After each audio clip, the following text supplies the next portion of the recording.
Okay, welcome back to the Irish NFL show brought to you in partnership with Pundit Arena. The Irish NFL show is quite apt to our guest today, Jason Bell, former NFL player, former Texan, former Giant, former Cowboy. Jason, I know you do the NFL show just over in the UK, so apologies for firing the Irish in front of it, but you're very welcome, man.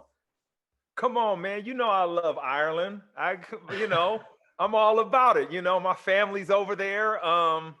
My daughter's half Irish. It's near and dear to my heart. So I just can't believe it's my first time on here. So is something wrong with me? Do I need to figure something out? Is anybody I need to call? Well, look, if this is going to be an exclusive for everyone watching, you're welcome on every week, man. I know you guys are on late on the Saturday night as well, and you're on. I mean, you're on obviously before the games as well now, but it's great to have you on. It's great to have somebody as well with a bit of Irish heritage as well there.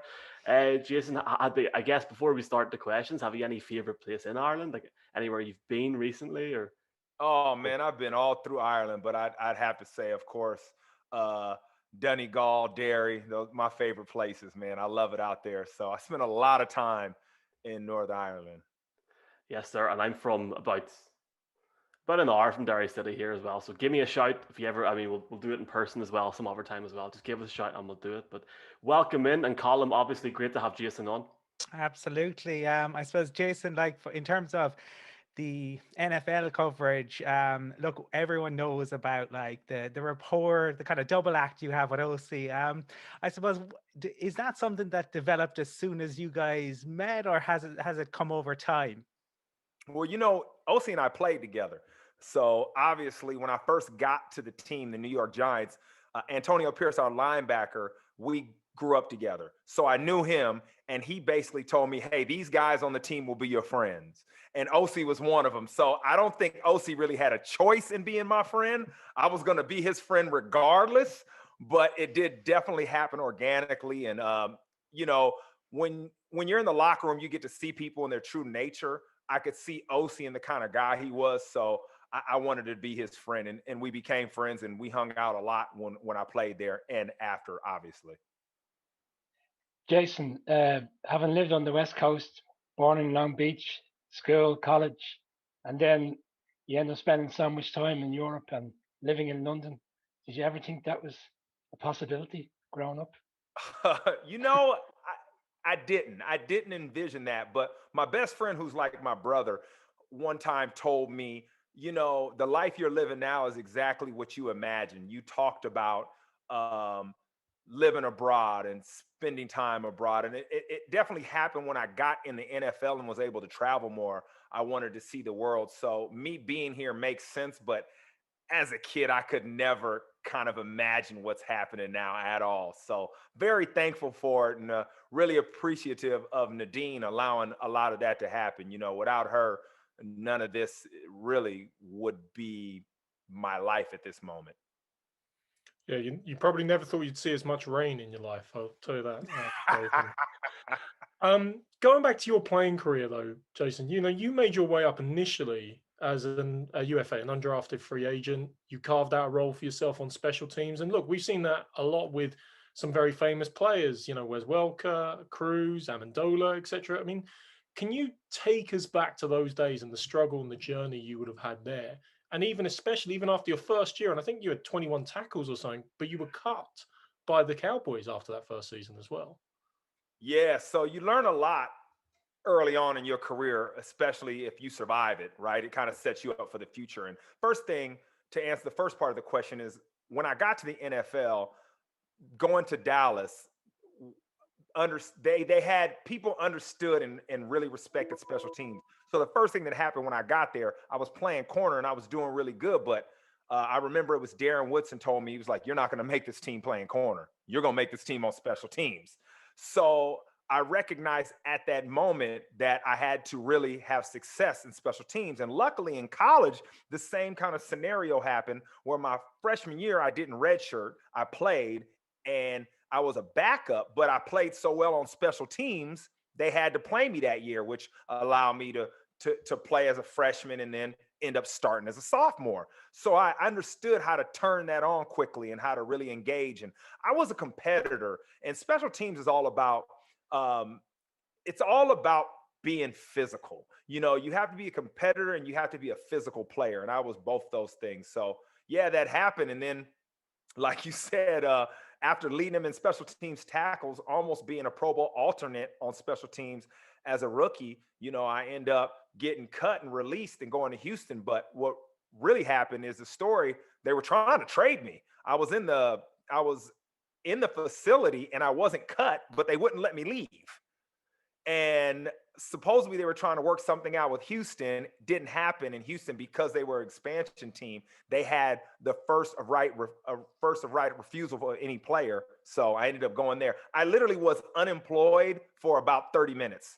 I left, got in the car. My agent called me and said, "You're going to Houston." I was like, "Okay, there we go." So it was very strange, but yeah. And the reason they wanted me is not only because they saw me play corner, but they knew I would have an impact on special teams immediately. So special teams really was the key component to the longevity of my career. You're talking there obviously about the foundation of that team in Houston, the inaugural sort of few years there. You never know what can happen in London someday with another team and all that situation. But obviously you've experienced that, Jason. But going in Houston at the minute, there's a lot going on, obviously, with Deshaun Watson. What's your thoughts on the organization there at the minute? Obviously, it's going to be an off season, which is going to be interesting even post Super Bowl. So my thoughts are, like any organization, communication is key. And obviously there has been a lapse in that. I'm not privy to those conversations, but from what I'm reading within the media, Deshaun Watson was promised a voice and he doesn't feel like he's heard. And that causes a lot of issues in any organization, especially when it comes to sports teams, because that trust is so important. So I feel like there's a violation of that trust between him and ownership that they need to figure out. But this is something that not only other teams have to recognize, but anybody in business. I mean, when trust has been violated, you have to fix it quickly, or it's going to have its lingering effects. Jason, I suppose one of the things that's always interesting to hear from a player's perspective, some of the standout moments for you, because it's not always the same as the standout moments for fans, or any particularly entertaining stories from your time around the league. Oh man, some of them I can say, some of them I can't. But I'll give you the legal ones. No, I mean, one of the big ones I remember is probably, I would say, my first game in Houston, because I had just left the Cowboys. And like I said before in that story, it was 30 minutes and I had a new team. And now I believe that was on a Saturday that happened, or a Friday, but I was on the plane in Houston practicing on Monday. So that's how quick it was. I had the clothes on my back. So we go into game week. I know nobody on my team in Houston. Nobody. But our first game is against the Cowboys in Houston.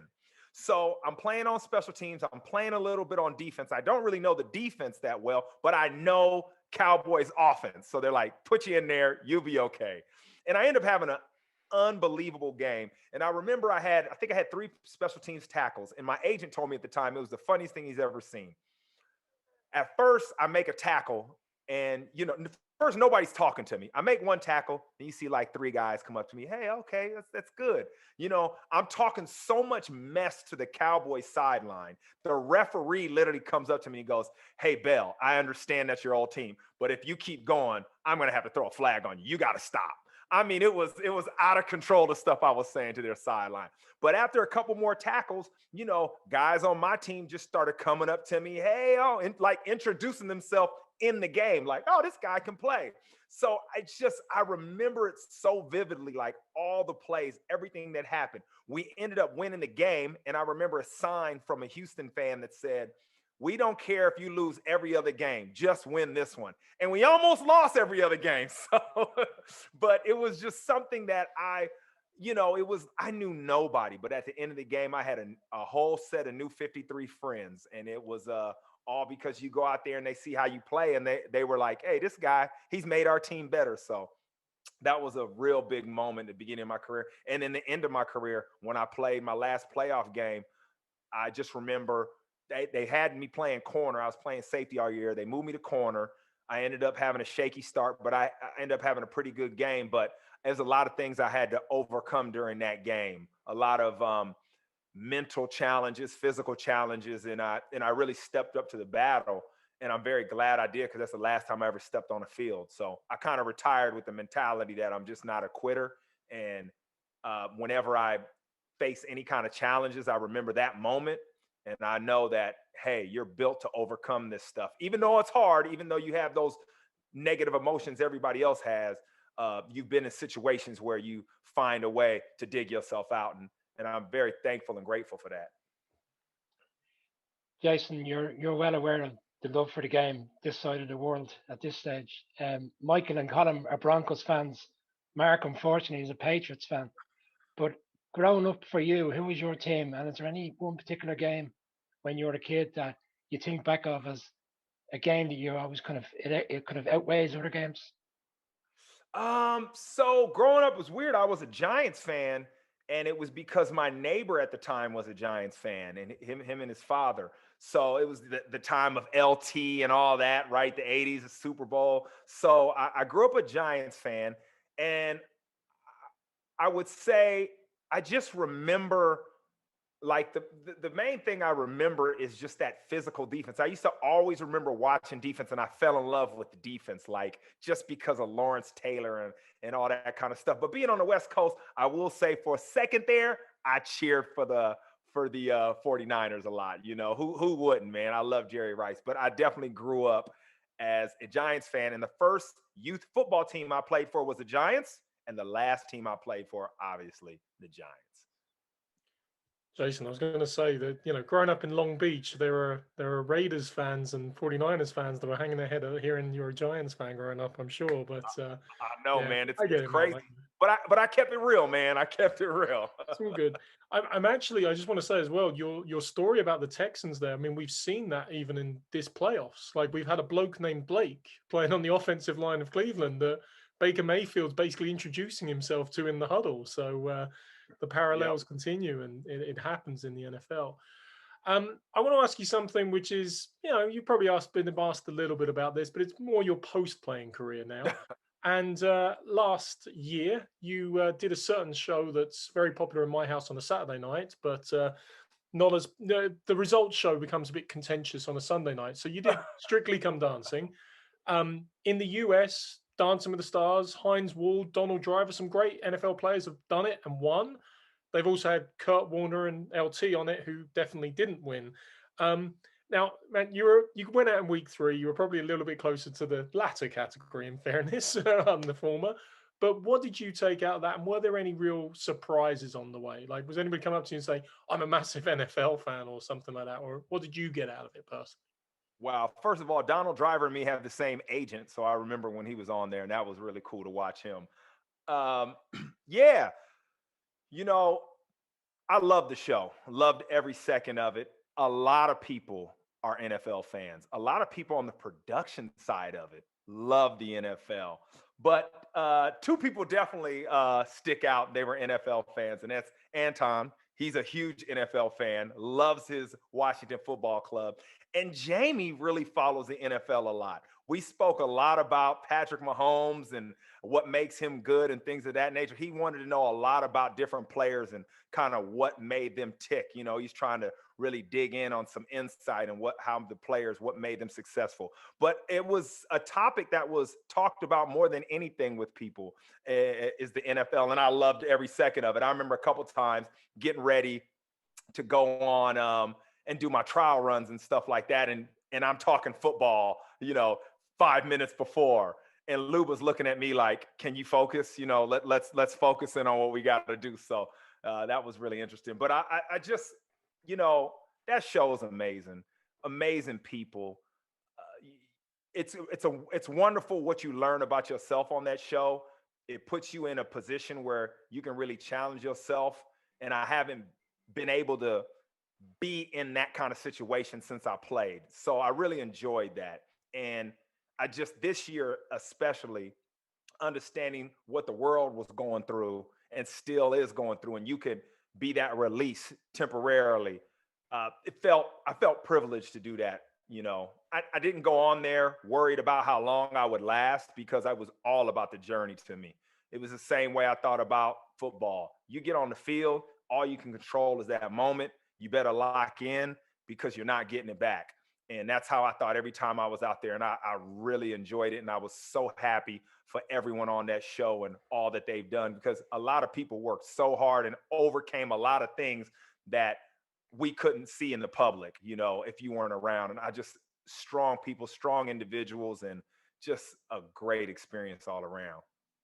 And there's your exclusive scoop. Anton's a Washington football fan. I think Oh, that's he knows his he knows his football. He knows his football.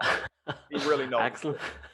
Well, like I think what you just said there is very poignant to the fact that, like, you know, we're getting to the Super Bowl in 2 weeks, and you know a lot of people had doubts on that season as well if it would happen with COVID. And look, people like the NFL's done a great job, and if they've proven a lot of people wrong, so fair play. And it goes back on what you said there, Jason, about the things that go on behind the scenes. You know, the amount of work it takes to get to that stage. So it's fantastic in that sense. And I guess one thing, Jason, that well, it's not fantastic this year because of COVID. We didn't get any international games, but as somebody that's been over here for a few years now, and obviously, you know, your profile has really grown over here, especially with the BBC, to work there, with the NFL show, to work with NFL UK. But what's been your thoughts on the international growth of the NFL? If you had been told early in your career that we'd have, what, 4 games in London, a 17th game with what we obviously and blatantly hope a game in Dublin, maybe in a couple of years' time, but obviously the growth's fantastic.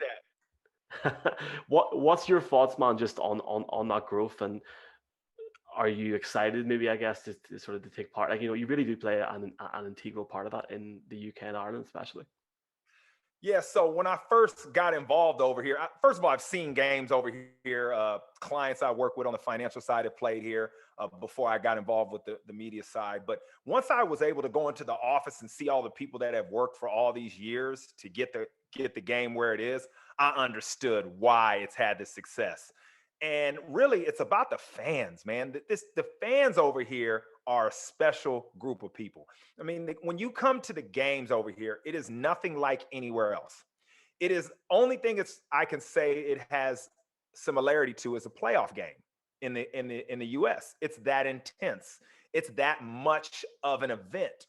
So now players want to be here. They want to experience that. Not on, you know, because they don't feel that in the States. It's a whole different thing. So when I look at the growth, obviously it's the hard work of the people of the NFL UK, but it's just the fan base, man. The fans drive this thing.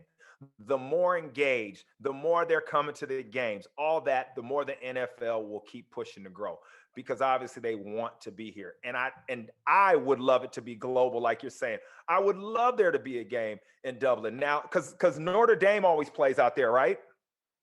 Yep. Yeah. And the game was cancelled. It was supposed to be against Navy, I think, Colin, wasn't it? Yeah. In August, but it would have been great if it happened. Yeah. So yeah, I would love, you know, the more games, the better. And I think that's the objective. I can't speak on their behalf, but I believe that is what the whole thought process behind this is. But yeah, I mean, I really missed the games this year. They're such an integral part of what we're doing out here. You know, hopefully everything works out there back next year. And I just think, imagine the intensity of those games next year with missing it this year. I mean, you got to understand from a player's perspective how these guys react. They get on the field and they look up and they're like, this is crazy. You can hear them talking to each other like, nah, it's different when you get out there. It's going to be, you know, it's going to be a whole different feel, a whole different vibe. So, yeah, it's such a pleasure. I couldn't imagine working in the NFL anywhere else. I just feel so much a part of what's happening out here. And this is where I want to continue to be as long as I'm involved with the NFL. And it truly is because the fan base, man. That is it. I love it. It is something special. Jason, given that we have a former player, I kind of want to pick up maybe touching on a couple of things that you said about, you talked about the player and when they walk out and, you know, they're talking to each other, and you talked about behind the scenes. And I think for fans, you know, a lot of times there's the intangibles that we don't get to see. And you mentioned earlier about the joining that you did with the Cowboys after you'd moved across.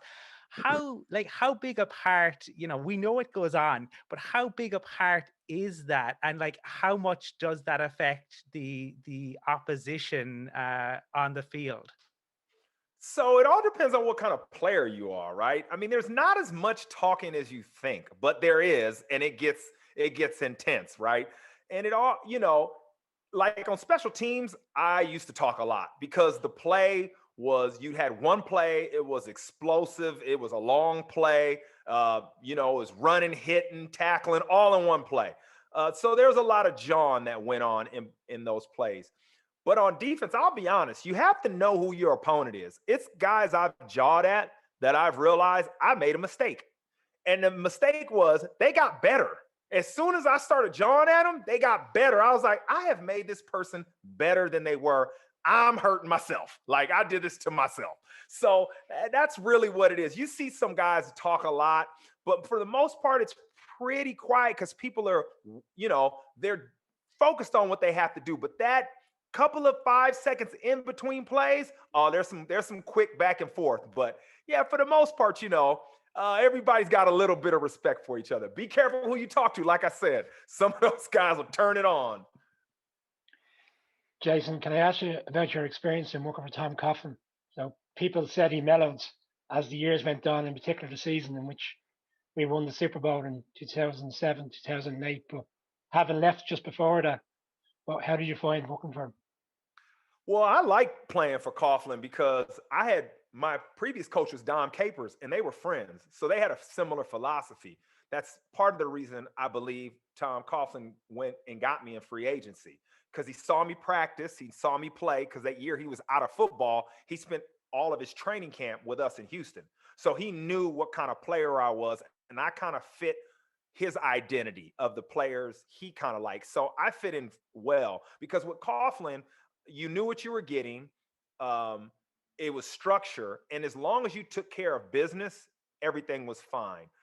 For me, I remember I ended up being very valuable for him. And he told me this, and it was because I could play two positions.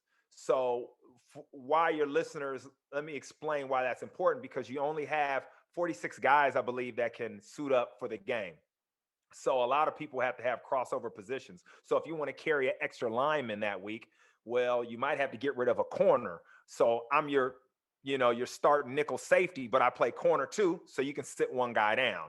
So I became that guy for Coughlin, and he really respected that. He spoke a lot to me about that. But I like the guy. One thing about Coughlin is he motivated you to be able to play. I didn't care what happened. That guy got you ready to play.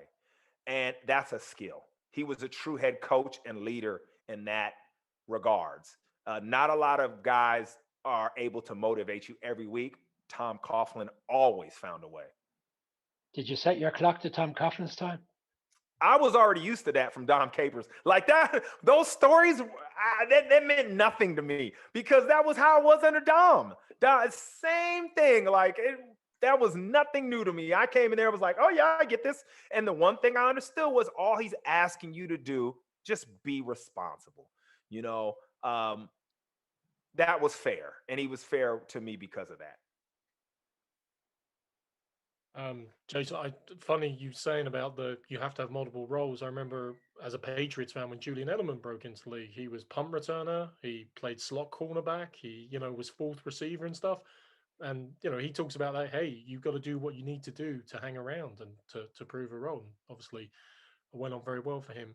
But while we have you, Jason, obviously this weekend we've got two pretty big games coming up. We talked about the fact that it's amazing matchups. We almost can't really get a bad Super Bowl out of the results of these two games. And I said Julian Edelman, but Tom Brady's obviously going to his 9th championship game out of 10. Patrick Mahomes, Aaron Rodgers trying to get his 2nd Super Bowl ring, which is below what he should have got, obviously, with the career and the talent that he has. You've been watching these guys. You've played with some of these guys. You've played against some of these guys during your career. You might mind sharing your thoughts on the AFC, the NFC championship games coming up this weekend? Well, the one thing we do have is some amazing storylines, right? With the AFC and the young quarterbacks. Just remember a couple years ago, the whole story in the AFC was like, oh, you got Tom Brady and then you got the Steelers. You know, it was kind of like, what's going to happen? You know, now that whole narrative has changed. So we get to see these two young quarterbacks go at it, and stars are born on both these guys' back. They're unbelievable. They're going to be leading their franchises for years.